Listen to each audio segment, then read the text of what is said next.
Welcome everyone, and thank you for joining us for Break Room Conversations. My name is Krista Bradley, and I am the Director of Programs and Resources at the Association of Performing Arts Professionals. In addition to the Zoom platform, we also want to welcome our viewers on Facebook Live. Closed captioning will be available throughout the event and can be accessed by clicking on the closed captioning button at the bottom of the Zoom window as indicated.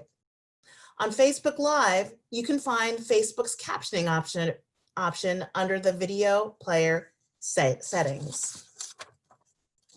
If you have questions during today's conversation, we ask that you submit them using the Q&A box and put any general comments in the comments box. While we won't be taking questions from Facebook Live, we encourage you to engage in a dialogue with other viewers in the comments thread. Break Room Conversations was inspired by and developed in partnership with Sozo Creative. We also want to thank the Wallace Foundation for their generous support. This series was created in response to the COVID-19 crisis and its impact on the presenting, booking, and touring field. Our field has been in triage mode for months, working to stem losses, seek relief, and develop and share information to navigate the crisis. And yet many realize we need to imagine how we work both now and in the future. APAP and Sozo Creative, along with other artists, agents, producers, and cultural leaders, see this need too. We need to innovate our way through the crisis to recovery. More importantly, we need to transform how we think and how we work. We conceived and curated this series in 4 parts, a conversation in 4 acts, that would help us understand where we've been and imagine a new transformative future. Here to introduce our next and final session of the series is APAP Board Chair, Karen A. Fisher. Karen? Aloha kako. I'm based in Hawaii on the traditional lands of Hawaii's Kanaka Maoli, the original and very much present indigenous people of these islands. My agency, Pacific Artists Network, represents performers from Hawaii and the Pacific region. My mind and heart are filled with the discussions from yesterday and today, and I want to thank every speaker over these 2 days, visionaries, deep thinkers, and importantly, people doing the work. I'm honored to help launch this final session in these break rooms as we look at how we got here. We're propelled by this historic moment that mandates change, mandates that we do not shy away from the difficult conversations about race, institutional culture, financial vulnerability, accountability, decision-making, privilege. As a nation and a world, we are at a point of no going back as we address issues of Black safety and risk, Brown safety and risk, equity, social justice, power, and resources. As we have heard and discussed over these 2 days, the upheaval that is happening is no less a reckoning for our field. Though embedded in and reflective of the larger social systems, power structures, and cultural assumptions that surround us, the field as we think we know it, of presenting, producing, touring, and funding the performing arts is not that old. How we have worked is not immutable, and the systems of our field have not been in place forever. The deconstruction caused by these crises gives us a vital opportunity to reconstruct in a different image, dismantle a hierarchy of culture, reorder priorities, reallocate resources, rethink assumptions, and tackle the hard issues about who holds power and resources, who are our boards, leadership, management, staff, curators, funders, audiences, who are the communities we truly serve. I do want to acknowledge that this is not a new conversation to many of our colleagues, the people and organizations that have already been doing this work, some for many years and often underfunded. But this moment of crisis opens our eyes and opens the door to all of us thinking differently about our responsibilities at this time and for the future. We have the opportunity and the creative muscle to reinvent the structures we think of as our field, and to stay grounded in why we do what we do, to celebrate and support on their own terms the many voices of the storytellers who represent our many different stories, who are the performing arts. Here to lead us in this final discussion, how we got here and how we never get here again, is APAP board member Renae Williams Niles, and we'll close the session with some final thoughts from President and CEO Mario Garcia Durham. Just to preface, I met Renae about 20 years ago, and I'm fortunate that our paths have continued to cross and converge many times since then. Her path in the arts began as a dancer, the shared passion, and she's built an impressive track record ever since in producing, presenting, and grant-making organizations, as well as academia. And it's now my privilege to sit on the APAP board with Renae. So turning it over to you. Thank you. Great, thank you so much, Karen. And I think, as we continue to lift each other up, it's wonderful to remind ourselves of our personal connections. So thank you for that, Karen. And it is a great honor for me to serve as your moderator and to be and to feel the APAP community with us today. So thank you all for being present in multiple ways. I want to say thank you to APAP, to Sozo, all of the individuals that have made this incredible and very thoughtful work and effort both yesterday and today, and to make it possible for all of us. I also cannot continue without expressing my gratitude for the thought leaders that came before us, as well as those that will be joining me today. As many of you, I certainly, and as Karen had said, I was born of and work in the performing arts. And so I just have to name for me as your moderator, the challenge with not being able to see all of you with my eyes, but I know that I can see and feel you all, your presence and your support, especially through the chat.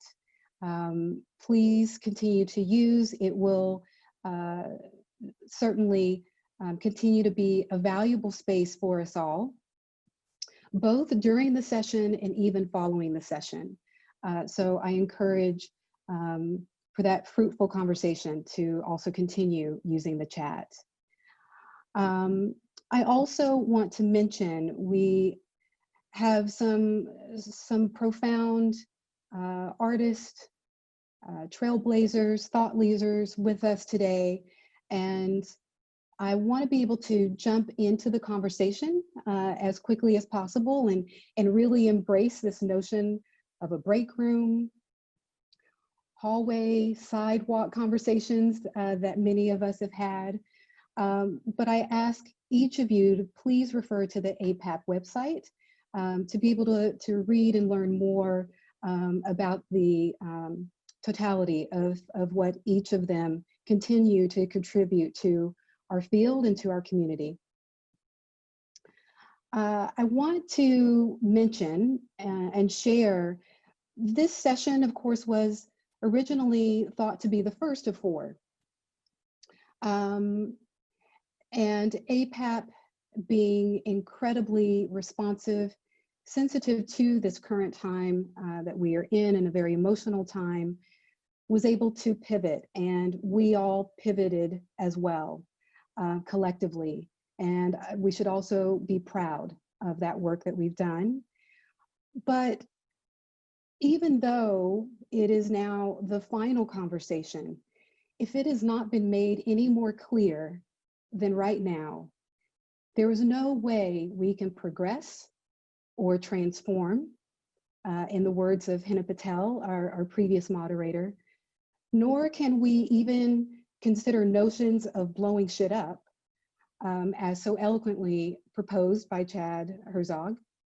We can't take this action without reflection of our past, especially in this country, and that reflection must be honest, raw, and authentic. And that is what we bring to you today in this session. We need some time to step back and to come to a shared understanding of our past in order for us to work together to reimagine what this new normal could be. Certainly, I can't help myself but to think of a dance analogy. I feel that this session is about grounding ourselves, preparing us to take that leap, and hopefully we're taking it together. In the words of James Baldwin, particularly as he talks about America, People are trapped in history, and history is trapped in them. So I am charging us all to take this time to be reflective and upon those thoughts and considerations of past challenges, structural issues that will provide an even stronger springboard for us all to project our hopes and insights. Now, if you would please join me in welcoming Jawole Zollar and Ken Foster for our first conversation.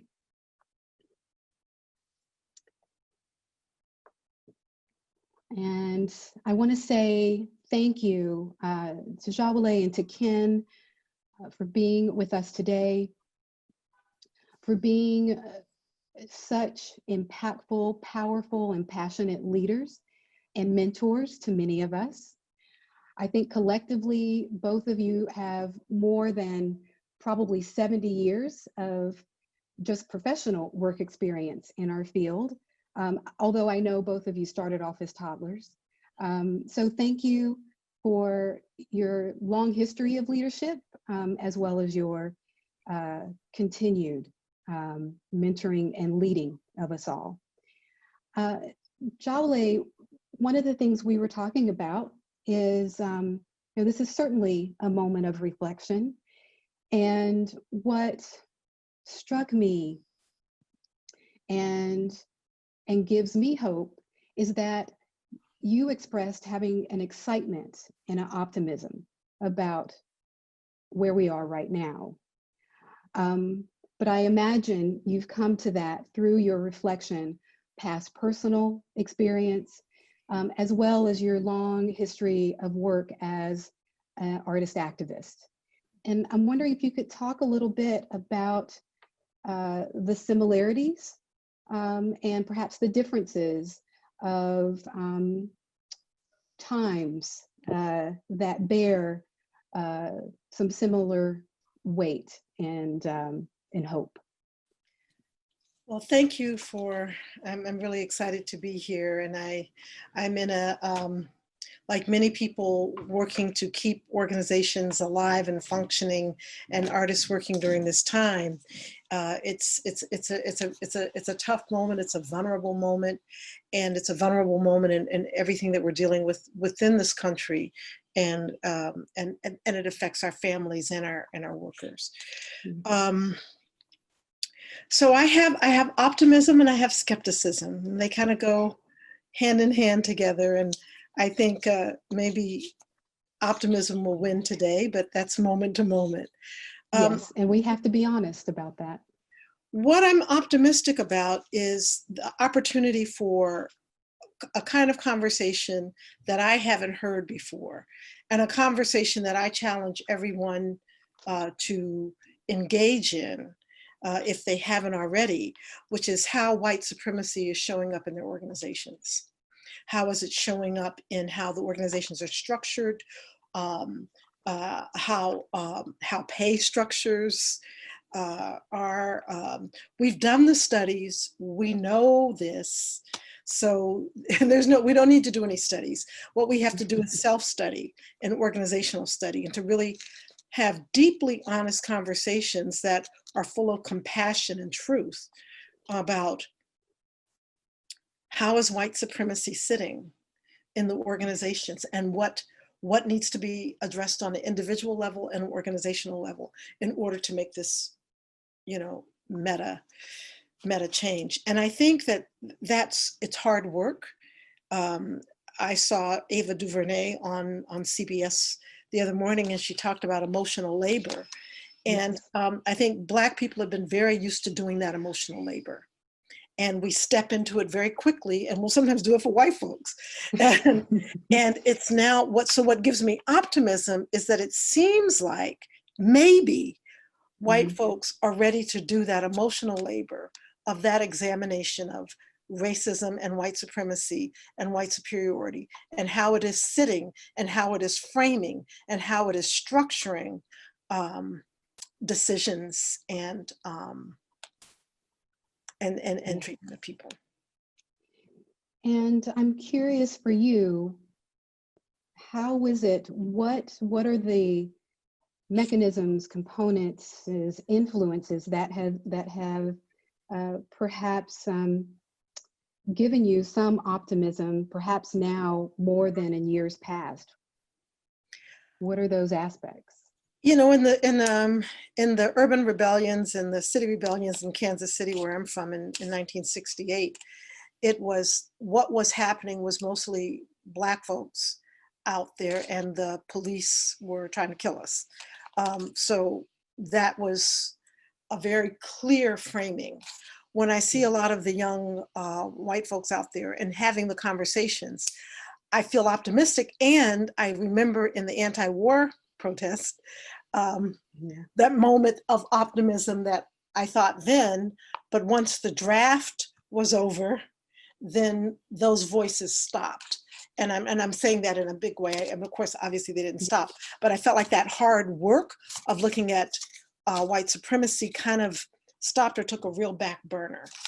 The conversations that young white folks are having, and I have to say that, you know, I'm excited about the work that Urban Bushwoman has been doing with People's Institute for Survival and Beyond for many, many years, and bringing these conversations forward, is that there does seem some leadership and readiness to do the difficult work, not only in organizations, but in families, in white communities,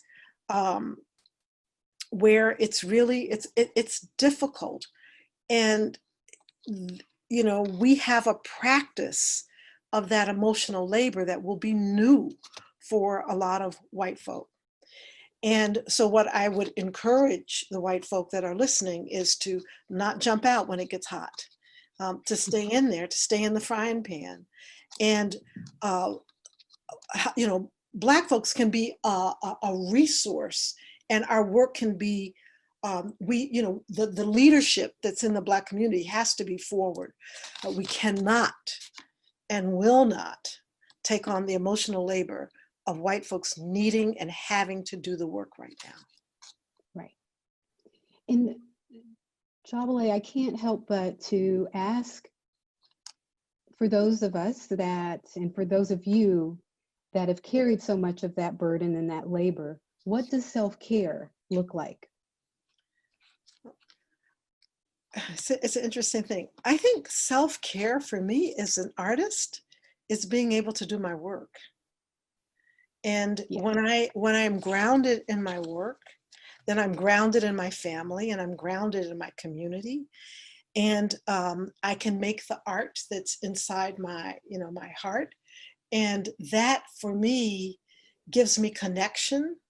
It gives me, you know, we talk about the ring shout and the, you know, and the shout. It gives me that ability to take what is inside me and express it in a way that it can be shared, but at the same time, giving me an analysis of what is this inside me, because I have to look at how racism affects me. Is the story, is the work that I'm doing all about the pain, so that white folk can come and see the pain of Indigenous and Black and brown people and say, oh, I feel you now, that was good, and move on? Or is there something else that can happen in this moment that is about another place of honesty and truth and work? It's work. We have to do the work. Yeah. I mean, as a dancer, I know that I can't just think about dance. I can't go to one workshop about dance and think, oh, I went to a workshop about dance. Now I'm a professional dancer. Now I can dance. I have to do that work ongoing. And so I think this idea that you can take one workshop in an anti-racist training, you can read one book, you can, that it is like the practice of dance. I can't just take a workshop in pliés and done with pliés. It's foundational. I have to do them every day, and I have to continue to build that work and build the muscles that will sustain me to do this work and build the community that will sustain, that we will sustain together to do this work. I kind of take my lead from a lot of the organizing of Student Nonviolent Coordinating Committee. And so I think it's how we understand where the local power is, and and both in that, and I mean that in terms of white supremacy and the local power within people of color and how they're organizing. And when you do that, it keeps you grounded. So I'm not coming into a community, or my intention is not to come into a community. I'm the expert from New York. I got it all together, and but it is to like, there is work there. I want to understand it, honor it, see it. And so then if there is a place of challenge that I offer, it's because I'm coming in solidarity with that, and not from a top down. I think that's our work. I think that is our work to continue to do. Right, in our collective work. Thank you, Jawole. And you know, one of the things I have to mention to your point, I had the great pleasure of serving as a diversity liaison beyond diversity work. We actually both took our work and our into equity and inclusion, is to be working with Ken Foster at USC for quite some time, and certainly Ken being one of those allies and doing the very difficult work, as well as, I'm just going to say it, mandating others to do the difficult work. Because how can you move a collective forward if there's not a complete shared baseline of knowledge? And so Ken, I want to see if there's anything that you wanted to respond to from Jawole. And I think also, Ken, you were in this impactful multiple positions where you are educating and preparing the next generation, not just of arts managers and arts professionals, but those with the intention to lead and hopefully transform. So Ken, I'm just wondering if you have some reflective thoughts as well. Yeah, for sure. Thanks, Renae, and thank you, Jawole. I'm really honored to be on a panel with Jawole, who's someone I've known for many years and so been devoted to your work and seeing it happen in whatever way I can. I guess I want to, first of all, really reinforce this idea of work. I mean, I work with my students, and one of the things I tell them often is, as someone who's decided to go into the arts in the United States, you have elected to go into a field with a society that is at best indifferent, if not actively hostile to what you do. So no part of this is going to be easy. There's not going to be a moment where you're going to just be able to relax and cruise. You will have to work at doing your art, working as an arts worker, arts organization leader, as an artist. You'll have to do that work continuously. And one of the things that I reflect a lot on in this current moment, in relationship to the question that's asked, like, how did we get here? You know, some of you that know me know that issues of organizational design are really crucial to me, and something I've done a lot of thinking about and a lot of writing about. And it was really back in 2009 when that crash happened that I began to seriously question why we as a field found it incapable of responding in any creative way to what was occurring. So that suddenly the bottom fell out of everything. And what did we know how to do? Cut budgets, lay off staff, shut down organizations, stop programming, hunker down until all this is over, and then come back.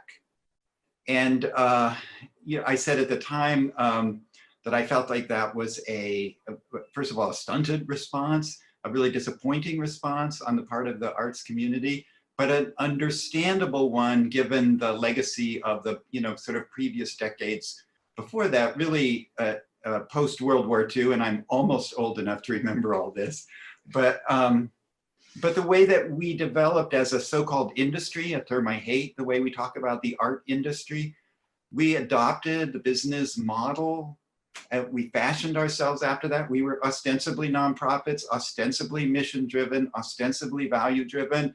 But at the end of the day, where was the money and how were we going to get the resources and how were we going to do it? And I understand, as someone who was a presenter for 30 years, believe me, how I understand the money issue, and how desperate that is and how all-consuming that can be and how debilitating it can be to be constantly chasing the money. And yet, I've came to realize over time that the need to reframe this in terms of the values and what we're really here to do and what we really care about. And that connects up with what Jawole was saying about white supremacy and understanding that because of the model that we adopted for decades, and I participated in this as much as anybody else, the model that we adopted for decades reinforced and reified a white supremacist business model that advantaged certain people and disadvantaged a lot of people, even in the name of the nonprofit, our mission, our vision, whatever else. We actively participated in that. So I started thinking in 2009, well, there's got to be a better way, right? There's got to be a better way. This is not. So that's when I started looking at resilience theory. But more importantly, and that's why another reason I'm glad to be here with Jawole is like, how do artists work? How do artists think and how do artists create and how do artists survive and thrive in a contentious environment? So therefore, how as arts organizations, how do we need to think as leaders of the institutions, how do we need to think in order to make this work? And I've been lucky over the years to encounter many artists who have taught me many ideas, many thoughts about how to think in a creative way about your organization. What are you really here to do? And then finally, I'll just quickly say that I think it's imperative to link up the organizational mission and your personal mission. Like, unless you are in sync with that, you can't be one and not the other, right? You can't be where I've had friends and colleagues who have told me that they're working for organizations where their personal values conflict with the organizational values, but it's a job, it's all those reasons we give. I just think so I think this is also a moment for us to look at what's happening in the world and reflect on what's our institutional commitment and therefore what is our personal commitment. I was just reading about journalists who working for major institutions like the New York Times and the Washington Post who are saying it is no longer possible to be neutral. It is no longer to be as an organization, which we hear a lot from arts organizations. We just do art. We're not political. That's not a viable, it never has been, but particularly now, it's not a viable stance. And Ken, I so appreciate that you mentioned this, and certainly something that I've been grappling with, and something where I've noticed a difference. Now, whether or not it becomes a tangible difference, only time will tell. But that has been the onslaught of statements, pledges, commitments made by institutions, by major corporations, and but what strikes me is that some of these statements and pledges and commitments are being made by institutions, just as you said, Ken, that have well-documented history of racial, economic, accessibility inequities. And these statements are completely unaware or ignoring of their own individual past or maybe even their current reality. And I'm wondering, both Jawole first, and then Ken, if you could just briefly respond to what you are hoping to see from these commitments that are being made, particularly within our field. Jawole? Yeah, there's two things that I want to say before that. And one is I hear Alice Shepard's voice in my head, not speaking to ableism, because I think that actually, that Huge.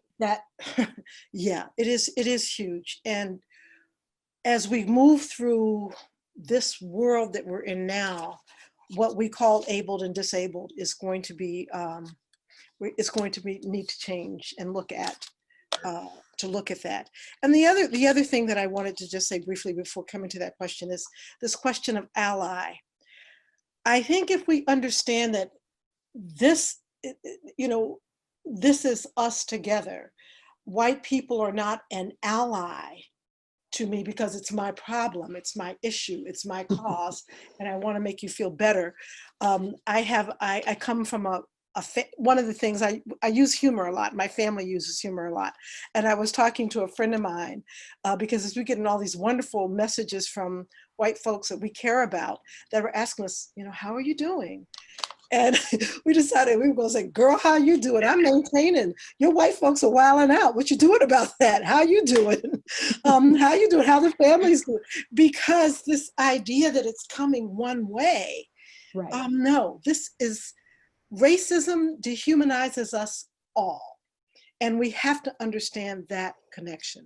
So now to get to your question, which I forgot what it was. Well, just in terms of what you would say to arts organizations that perhaps have made certain declarations recently.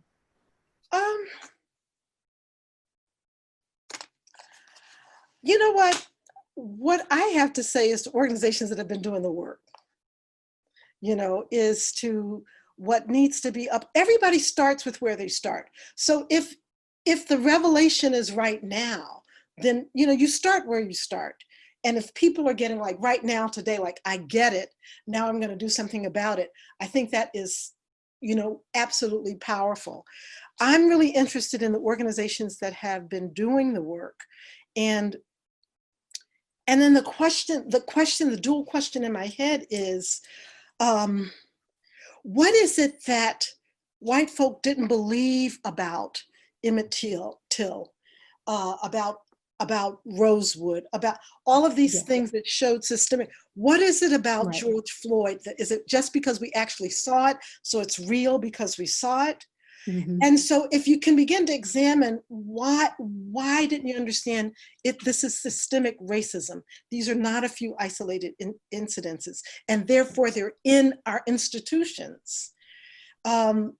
That to me is like, if you got to answer those questions, you've got to do that.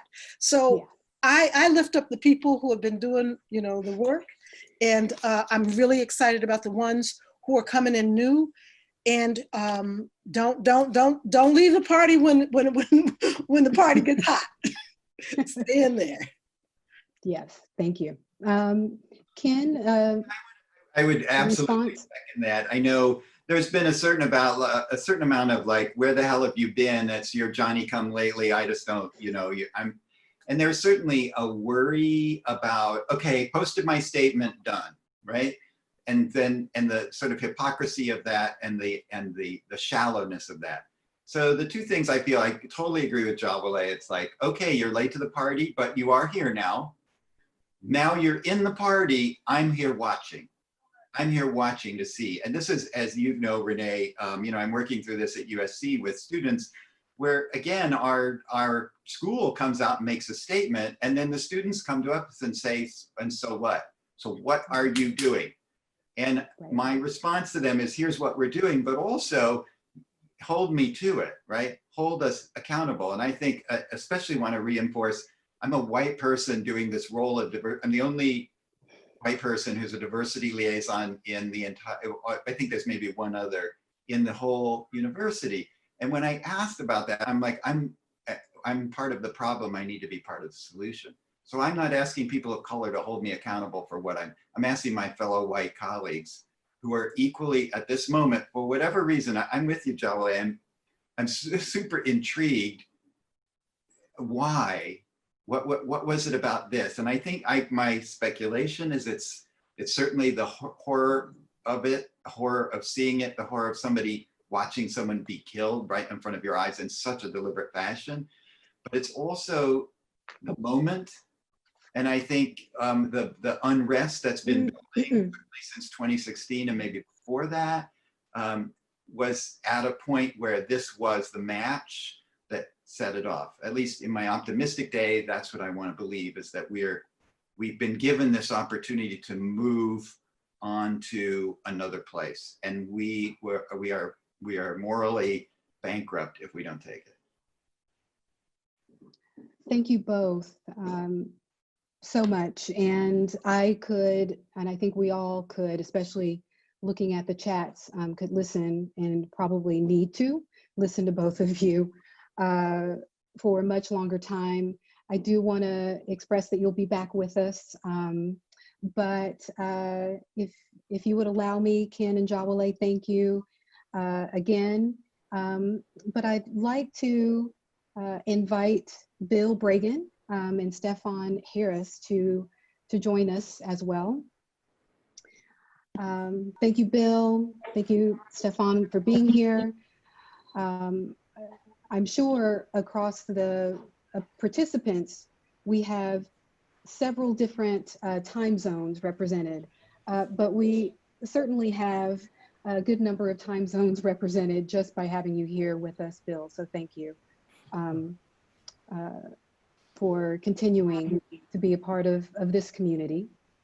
And Stefon, I wanted to first see if there was anything in particular from Jawole, from Ken, that you wanted to respond to. But I also have questions for you in terms of your work with corporations as well. But Stefon, I just wanted to give you that opportunity to respond and be in the moment. Well, there were so many great things said that resonate with me. One thing in particular is this question of ally. I look at it from the perspective of it's been clear that Black folks want equity. It's not a question for us. And the reality of it is that it's not a given that equity is in our DNA. It's a social contract that we all have to agree to. We have to take a look at ourselves and decide that it's valuable and raise the question of why, and is it actually worth it? I think Black folks have made it clear that we've wanted that. The question now is for the people in positions of power. Do you actually want it? What is the actual value that you see in having equity? And I'd love to have that conversation go in whatever direction it needs to, so that we can get an honest answer and decide how we're going to move forward. I'll give you an example. When I started at Manhattan School of Music running the jazz program, there were maybe 2 women in the department, very few people of color.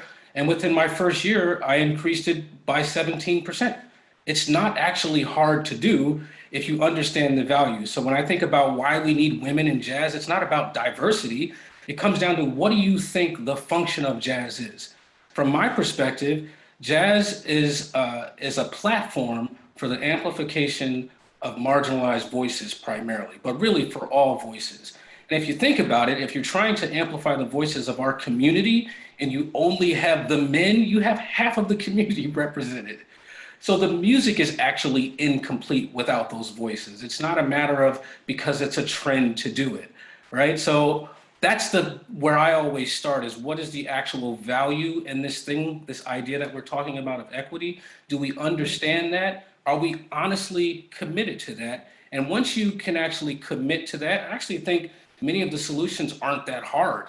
They're actually very clear. What's hard is understanding the value and being honest with ourselves, whether we really want it or not. Well, and I think you bring up a good point too. The work, as Jawole said and will continue to say, that goes into that clarification, because there is such a distinct difference between equity, between inclusion, between belonging, between justice, between diversity. And so often it gets commingled. But to your point right now, we're talking about equity and what does that mean and what does that look like? And, you know, one of the things that I was compelled by, and especially working within jazz, is you talk about the approach and maybe even redefining of mistakes. I think we can all agree there's been plenty of mistakes. But I'm curious, in your own recent reflections and in this work that you do, how is it that you see us building upon this past?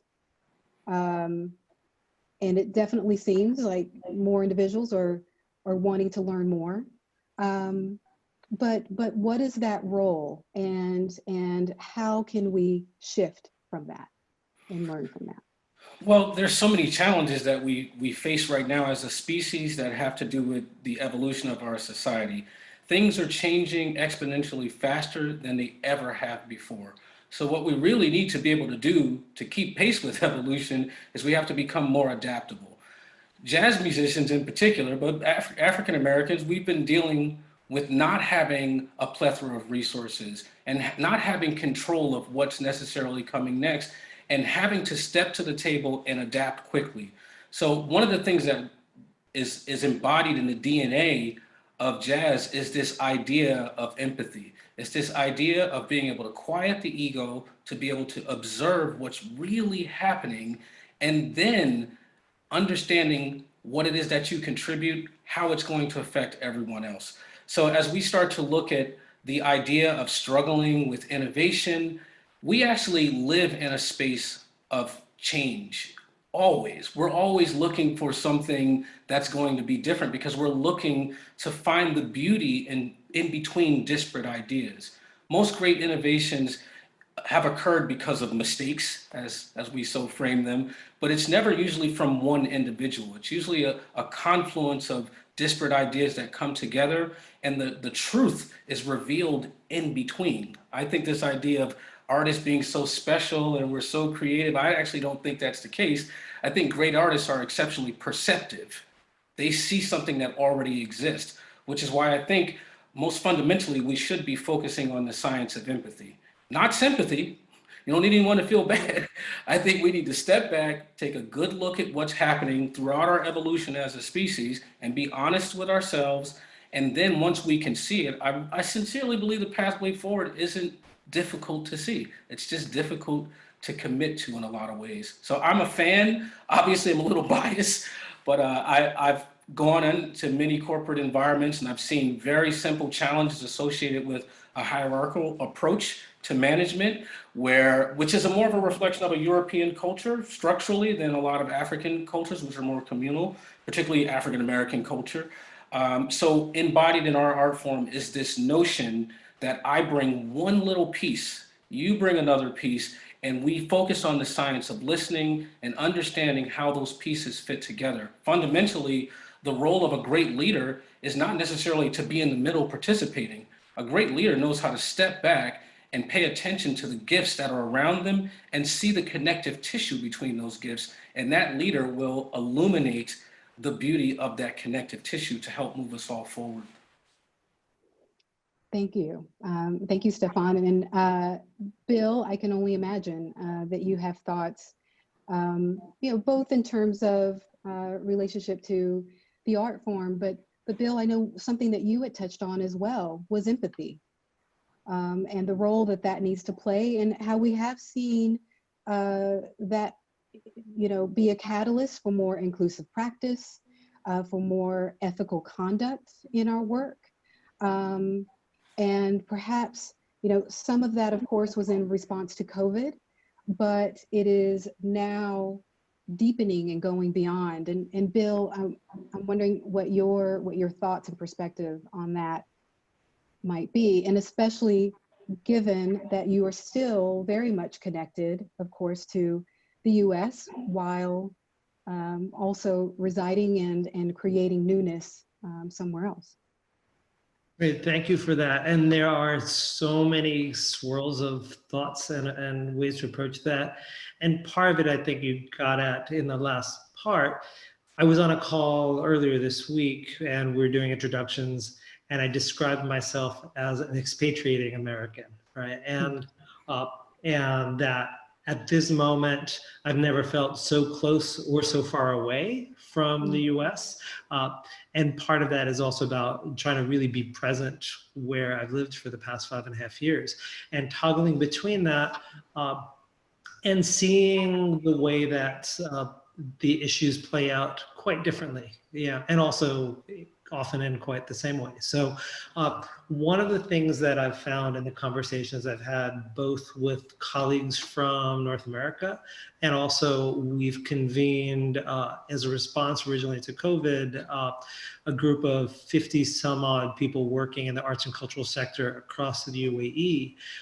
There's been a real focus on our collective responsibility for one another and for the most vulnerable among us. I think that the most immediate reaction watching in the first week or two after physical distancing became the norm was seeing every artist I know, every manager, agent, creative producer, anyone who was working in the gig economy in almost immediate free fall. And I think the utter vulnerability of so many people in our field, I think also really speaks to the utter vulnerability of so many people in the United States and the failure of the systems to provide affordable housing, to provide healthcare, that the fact that we have a political party that, and people on both sides who actually kind of hold up the denial of healthcare as a positive value, right? So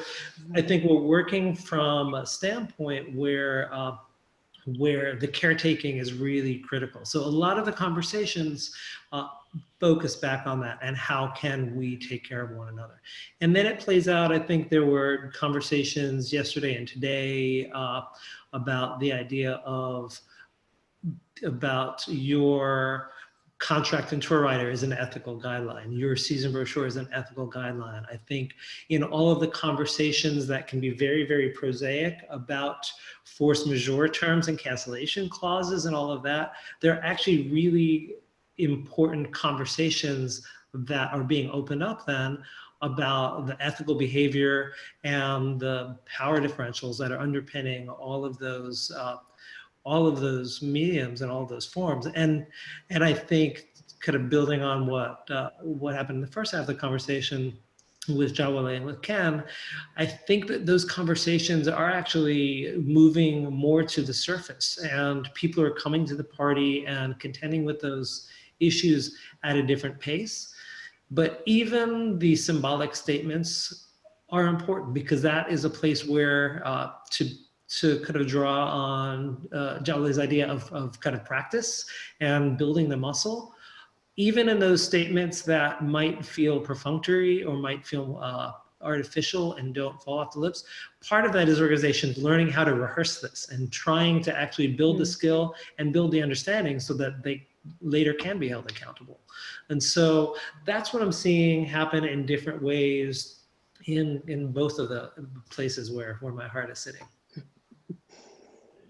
And I'm curious, Bill, one of the things that you've mentioned is that you are in Abu Dhabi, you're in a position of newness and creation, while so many of us are sitting in a readiness to dismantle and completely take apart. And knowing that your past history, knowing one thing that you raised in particular, the economic disparity, which of course goes hand in hand with the inequities around our healthcare system and systematic racism. What are different approaches?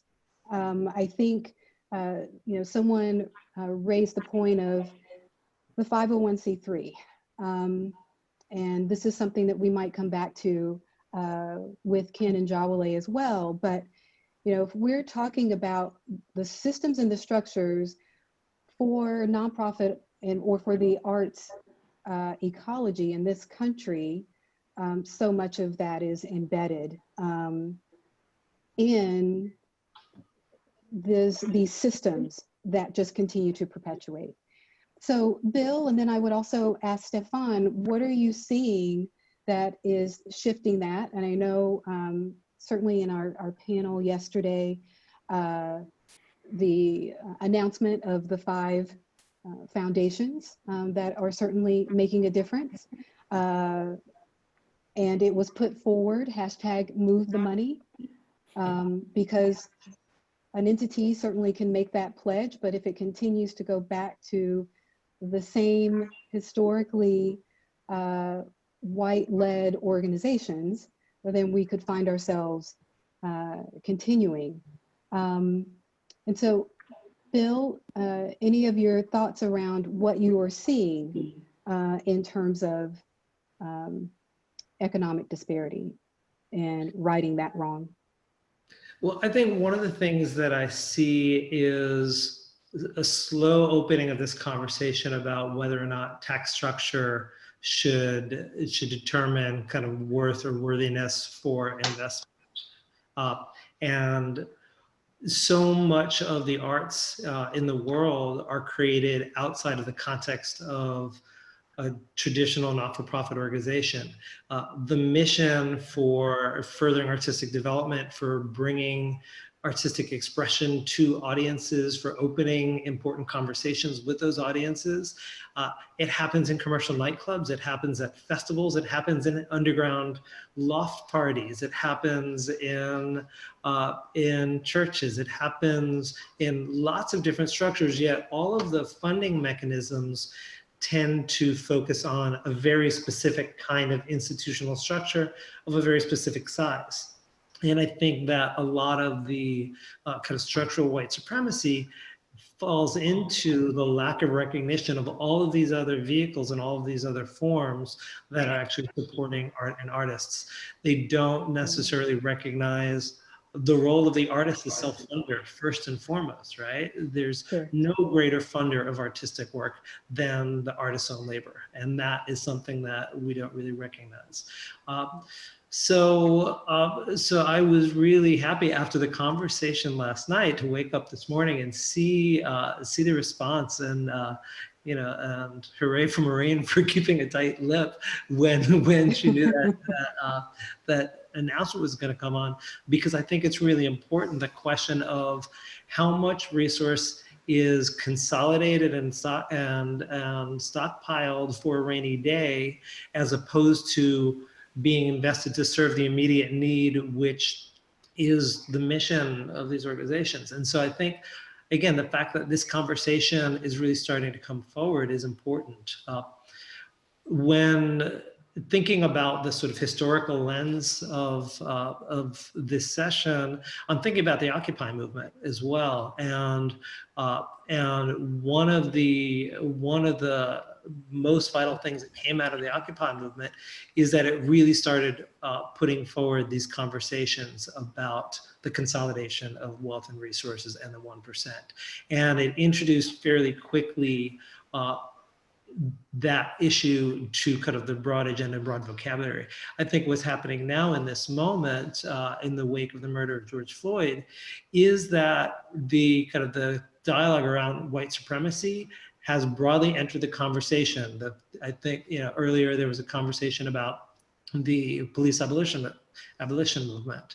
And again, that has very quickly moved into mainstream discourse. And I think that is the interesting moment that we're in now, when these are conversations that people are having, with their parents on Facebook, right? It's a very different kind of question right now. Right. Well, and I can't help but to think, to your point, Bill, that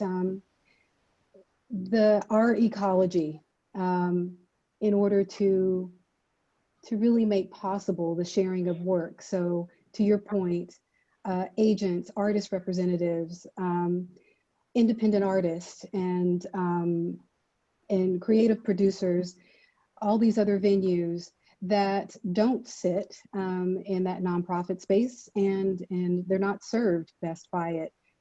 So to your point, I guess it would be my hope that what would become mainstream, at least within our philanthropic conversation, is the totality or more comprehensive understanding of our ecology as well.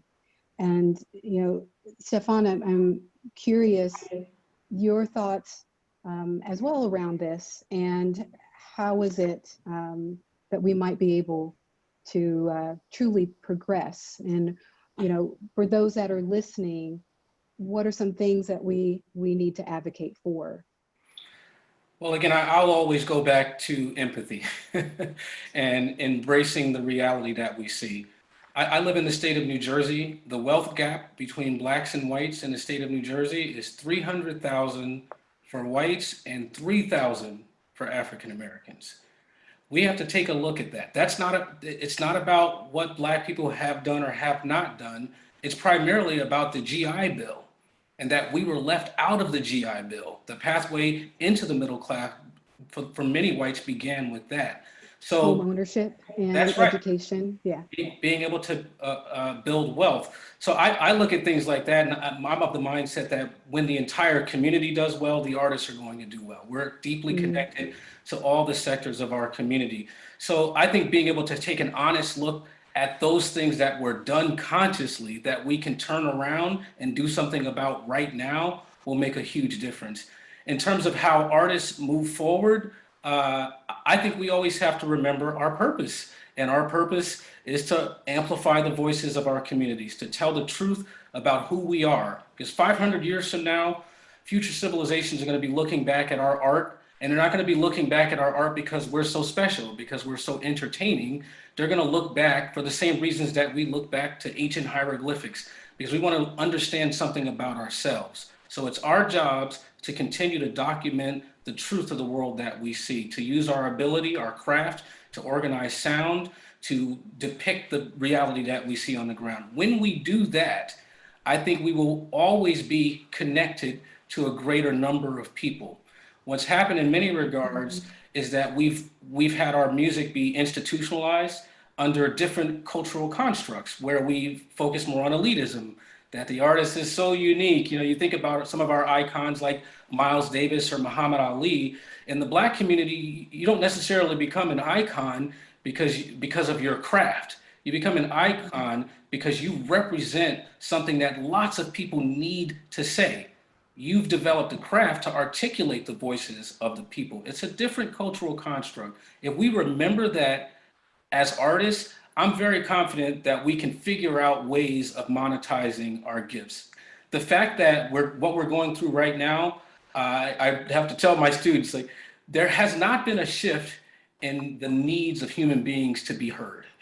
Our job is to help them be heard. What's shifted is the platform. Who knows if we're going back, if we're going forward, but what we actually provide to society is exceptionally valuable. So as long as we understand that and are creative improvisers and are willing to adapt and not hold on to things of the past, I think we're actually going to be okay. So I have a certain level of optimism. I've many years ago stopped calling myself a musician. I often say I have a gift which happens to manifest itself well in music. But once I wrote that down, I gave myself permission to monetize my gift in a myriad of ways. And it certainly helped me. And I look at lots of other artists who have such unbelievably valuable assets that they carry with them that could be monetized in other areas outside of just the stage. Well, and you know, there's something, two points that you raised, in technology in particular, and I can't help but to think, you know, Jawole's reference, personal in a lot of ways, goes back to the 60s. Mine, living here in Los Angeles, goes back to the 90s. And certainly looking at that spectrum, technology in particular, what it can be, what it should have been, particularly for this work. And Stefon, I think you, in a very innovative way, embrace technology. And I'm wondering if you can talk about how it can be beneficial. How can we take the power and use it for that good? Absolutely. So as I mentioned earlier, I think the biggest challenge that we're facing is the pace that we're growing, right? And that's in large part because of technology. One of the biggest things we're going to face outside of this pandemic coming is the advent of artificial intelligence. So I'm paying attention to that. And I know clearly lots of people are going to lose jobs. The whole future of work is going to be completely different in the coming decades. And so I look at something like that as an artist, as an observer, and someone who's carrying certain assets. And I say, well, it's likely that a lot of people are going to be at home. They're not going to get up in the morning and go out to dig a hole. Robots are going to be doing those types of things. Lawyers are in trouble. HR departments at many corporations are already using AI, and AI is doing a very good job. So I'm looking ahead and I'm imagining, well, you have a society of people who are at home, who don't have a way to creatively express themselves. I'm imagining that you're going to have two major problems. One potentially is muscle atrophy, if you're not getting out, moving around. The other is a lack of community, a lack of an opportunity to actually express what's on your heart and create connectivity. As an artist, I see that as an opportunity. But that opportunity is not about me being an elitist. It's about me taking the tools of art and putting it in the hands of the masses. It's not about me being on the stage, but how do we uplift and be of service to society at large? The idea of coming to a concert to observe a brilliant musician is a luxury. That's something that grows during times of great wealth. But I think we're entering into a new phase where we're going to, as AI begins to take lots of jobs, where actually I think artists are going to be even more valuable. So I'm someone who pays attention to technology. I think it's inevitable. You can't really fight it. It's just part of our evolution. And I'm always I'm looking to recognize the opportunity to be of service, which will not change. Great. I do think, you know, it's certainly for me, it's something that hits home. My husband actually works for Apple. So I am also, I think, Stefon, probably the challenge that we have as a field is there's been yet another historic divide, and that is technology, and that is that access. And I've seen it in so many different ways, particular to arts organizations. So I feel that that is, perhaps that's a mantle that you can lead and ensure more true equity in terms of our own access. Well, I'll just add something personal. My fascination with working in technology, I have an app. I've been building an algorithm over the past few years that allows software to improvise harmony. One of the reasons that I'm so passionate about it is because of equity. When I get in the world of physics, when I get in the world of math, there's no judgment. There's a right or wrong answer. And I've, as an African American, I've been told throughout my life that I'm not good enough, that I'm not smart enough.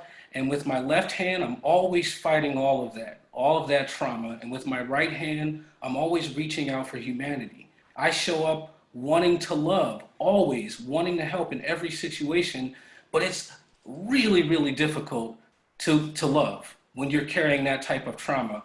When I entered into the world of software and dealing in that space, it just was so liberating. I've grown so much as a man, as a human being, and learned to recognize more patterns.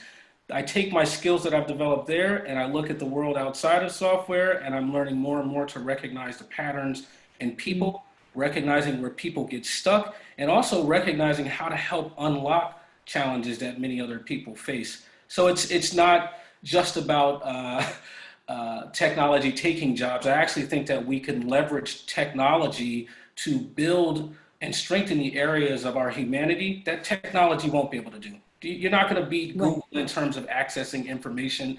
That's over. AI is smarter. But in terms of being able to articulate what's on the hearts and minds of our communities, AI can't do that yet, but we can create tools to help enhance our ability to perceive and understand what's happening around us. And that's primarily what I'm focusing on in my work in technology now. Great. Thank you, Stefon. Before we transition, I want to quickly turn this over to Bill. Yeah, I think the conversation about AI is really vital, and the question of what's displaced and what can't be replaced. But I do want to raise a question of the assumption that AI is objective and value neutral, and that it doesn't necessarily not replicate systems of inequality that are programmed into it. I know there's a woman who just graduated from NYU in Abu Dhabi, an Egyptian woman who was focused on public policy and computer science, and did a study of AI algorithms that are being used for HR, and looking at the way that that some of those biases that are present within the programmers themselves and within the structures in the HR departments get replicated within the AI algorithms. So it can be used sometimes to mask a lot of implicit biases. So I just want to kind of raise that as a caution of the kind of the assumption. We've also seen the manipulation kind of the political structures through the assistance of AI. We've seen kind of what's happened with Cambridge Analytica. So I think that there are an enormous number of benefits that AI can bring in terms of kind of efficiencies and focusing people's attention on things that they might not see. But there's also ways that AI can also just reinforce your own bubble of knowledge. It puts people into kind of, you've seen it through the way that AI pushes people towards extremism on YouTube, for example, that there's a reinforcing effect that can actually be quite polarizing. So I want to be careful when we look at the technology itself as being separate from what's designed into it. Great. Well, thank you for that, Bill. And thank you both for really having this conversation and bringing in those different perspectives as well. I would like to welcome back Jawole and Ken to join us for this next part of our conversation. And one of the things that I wanted to bring up that has come up a couple of times, and Stefon, you had mentioned this, Jawole as well, around labor, individual labor. And just in terms of some thoughts, if you can share some thoughts around it, and Stefon, maybe you can address this, if and when you find yourself in a white-led institution, and what does that labor look like? How do you manage that trauma? I think someone even asked, how long do you stay and try to make change? Something that I certainly can understand as well. So Stefon, can you speak to that a little bit? Sure. Actually, I'll give you an example of a decision that I've made in the past year in my life. As an associate dean and director of the Jazz Arts Department at Manhattan School of Music, I've decided to leave that position. Fundamentally, conservatories were designed to populate orchestras. They are created around the idea of elitism. That's not what I'm interested in. My personal mission is not necessarily in alignment with that. So I've decided that why am I going to use my talent and energy to try to bolster an institution like that? And I've decided to leave and go to Rutgers Newark, which is the #1 most diverse university in the United States in terms of students, administration, and faculty. And it's in the city of Newark, New Jersey, which is where my Nana is, my nieces and my nephews and my cousins. So every day I would be driving past my community to drive to New York to give information away. And as I'm teaching my students about the value of utilizing our skills to uplift locally first, you prove the case locally and it becomes an international best practice model. I wasn't living up to that. So for me, I felt, well, why am I here doing this? Is it worth the fight? And for me, it just wasn't. I look at it like, well, that's their table and it's not their fault. If I want to have a different vision, I need to find my tribe. And when I talk about tribe, that's not just about race. That's really about people who are really interested in elucidating the various elements of this quilt that make for the potential of innovation. And I see that happening in the great city of Newark, and it's been happening there for many, many years. And I'm humbled, and I've decided that's where I'm going to go to build and articulate what's on my heart and mind. I could do it in a lot of places, but I'm privileged to be able to do it from my own community first and then share outward from there. Thank you for sharing that and your honesty in that. You know, it certainly makes me think of that seat within a larger institution where an individual might be in terms of a decision-making role. And I believe that that also becomes a factor with that question of how long do you stay? And quite frankly, for some of us, that comes back to the self-care. And so just figuring out, I suppose, where can you have the most tangible impact as well? If I can Is that add the question? If I can add one other thing, in terms of the self-care, it's definitely not healthy for me to be fighting uphill. I need to be in an environment where we're all trying to do the same thing, and I'm around people who have complementary skill sets to mine. I think we're going to be more successful. One of the survival mechanisms that I carry as an African American is I have a deep emphasis on metrics. Like, I walk in, I don't want to be the tough guy, but I can't. I reached a point in life where I couldn't continue to allow people to try to define me. So I walk into a situation, and in advance, I'll tell you, this is what I'm going to do in the next 6 months. This is what I'm going to do in the next year. I'll write it all out.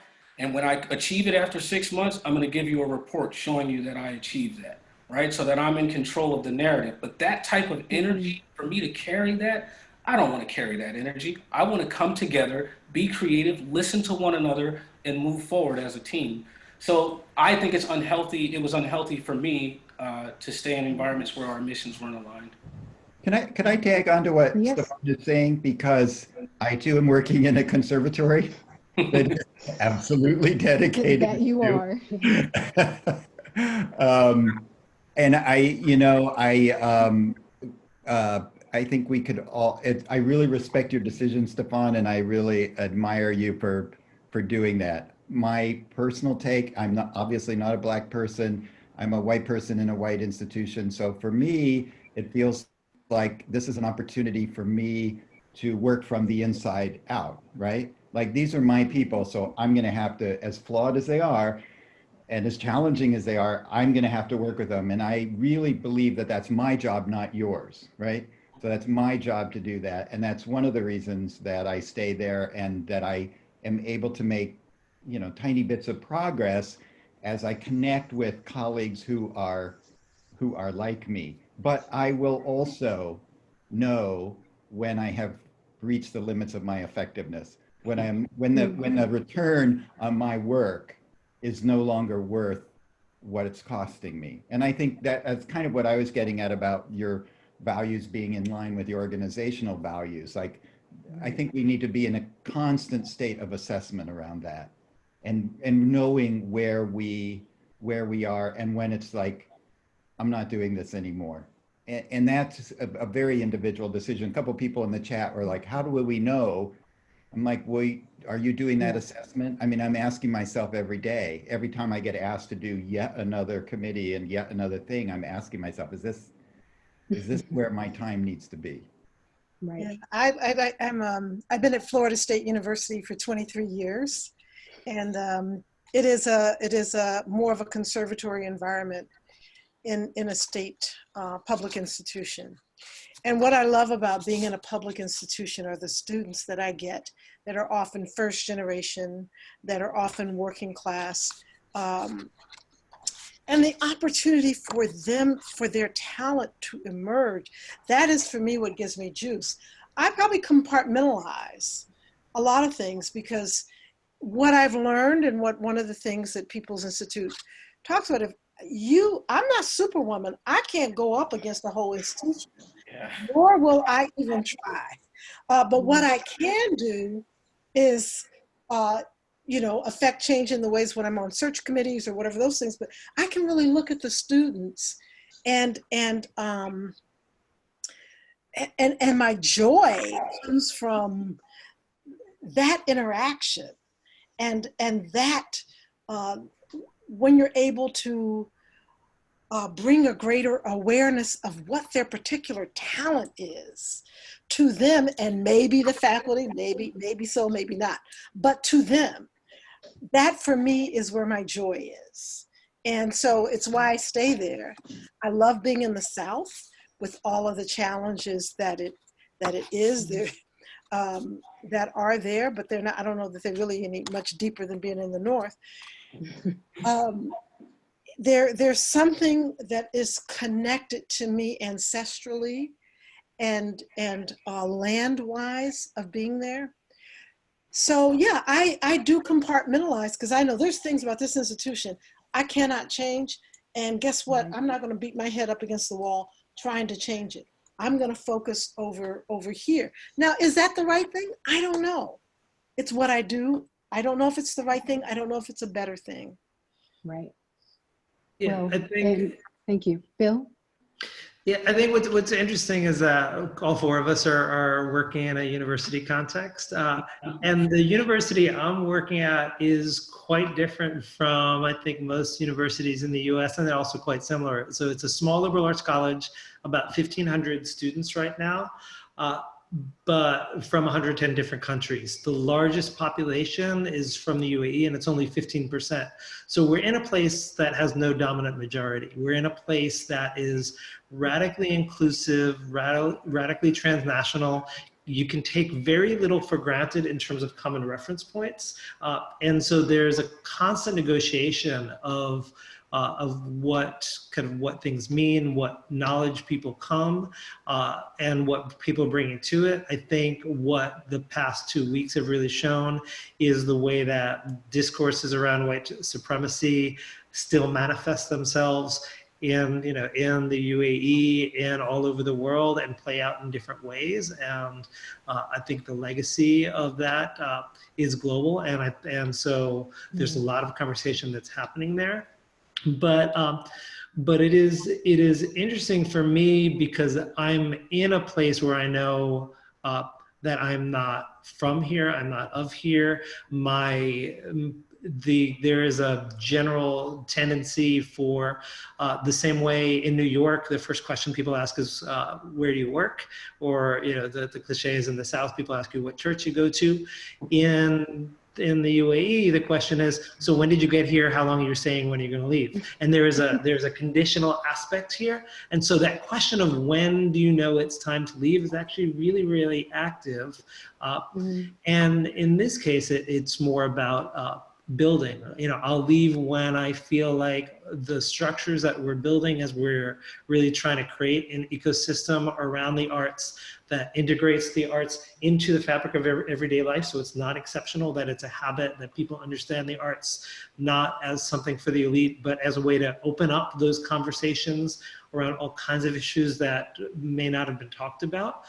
And then when we've trained people here to take over, because this is not my country, it's not my home, and I'm here sort of as part of bringing tools and bringing an offering to the UAE, so that the UAE can then sort of determine how they want to contend with all the complex questions of culture and heritage and identity and future orientation, and what does an arts sector mean in this place. But that question of when do you know it's time to go is also super, super live where I am. Thank you. Thank you, Bill. And I will just quickly add, Stefon, I had a very similar recent experience. And as Ken said, it's an individual question. I want to also speak to the question around compensation, and that can be defined in a number of different ways, but there are so many of us, particularly at these white institutions, that carry the burden and we're not even compensated for it. We're not given authority, we're not given power, but yet we're asked to mentor, we're asked to guide, we are turned to for teaching, as opposed to being part of the collective learning. So I continue to be grateful for all that each and every one of you are willing to contribute within the arts field, but also within your institutions. I want to quickly say thank you. I want to also give you each a very quick 1 minute time for a closing statement that you might want to share with us all. And Stefon, I want to start with you. Well, thank you all for sharing. It's been incredibly inspiring. Discussions like this are healing for me because it reminds me that I'm not alone. I'm definitely struggling through this, and it means the world to me to see my tribe here of people who are in the world struggling to make a difference and move things in the way that they should. As for my time on this planet, I'm going to continue to be dedicated to the proliferation of empathy through the arts. I'm going to do that as an educator. I'm going to do it through my corporate talks, through the apps that I'm developing. Fundamentally, I have no doubt that the arts are incredibly valuable to society. It's just a question of what's the proper platform during a given moment. So I'm inspired. I will continue to teach. And the one other thing that I'm very much focused on moving forward in terms of trying to make a difference is addressing the cost of higher education for young artists. Many of these schools are bankrupting the next generation of artists. So I'll be focusing my energy on supporting community colleges, state schools, et cetera, to create programs to allow young artists to be able to survive in this world. So thank you all. Thank you for that. Jawole, if I Yeah, can turn to you. I hope in this work that we can really connect to a labor movement as artists, that we are not special or apart, but the labor movements, how people are paid, the value of their labor, from the person who cleans our dance studios to the people who possibly run them, that we need to connect to that labor and to the universal health care. What we saw with COVID-19 was the devastation of not having access to health care, be it whether you were an artist or a working person. So if we can begin to connect to those things and not see ourselves as so special. And then the last thing I want to say is that, Stefon, I from being from Kansas City, I realized that, probably Charlie Parker would have never gotten a grant. It would have never been seen as avant-garde, would have never been lifted up as someone. And I think that is still going on by what defines Black excellence, what defines excellence in our community. It don't always come from the institutions and buildings, the universities. Right. Thank you, Jawole. Ken. Thanks, Renae, and thanks to all of you. Yeah, it has been like my head is kind of spinning with what my colleagues have said here and what I've read in the chat as well. At the risk of going in the wrong direction, I'm sorry that we didn't have time to address the issue of the climate crisis, because I think it represents an extractive approach to human existence that underlies everything we've been talking about. And that, I'm always wanting to pull further and further back. And so I would say that idea that somehow the earth is ours, resources ours to do with what we will, has been devastating for us as human beings, and it's been devastating for our industry. So our way forward, which I'm really urging everybody listening to take this moment. We have a moment. There's like a crack, an opening. So jump in there, take this moment and begin to create the future that you want. And this is our opportunity to build a sustainable world, a world that takes care of each other, a world that is more comprehensive and more caring for each other, rather than the vicious, brutal society that we currently live in. Thank you, Ken. And thank you for bringing that up. And, as we all know, conversations on multiple levels, actions on multiple levels needs to continue. So thank you for that, Ken. Bill? Wow, the head definitely spinning, and also a little daunted following Jawole and Ken and Stefon and you and all the speakers for these past 2 days. On the climate crisis question, I think it's actually the same question that Jawole asked earlier about why didn't we believe that a crisis was coming until Australia was on fire? Like, what is that moment when we will actually take the decades and decades of studies saying this is going to happen, to actually believe that this is going to happen. So I'm glad that you brought in that, because I think it speaks to the same system of denial that we're often in, that keeps us from making the right decisions.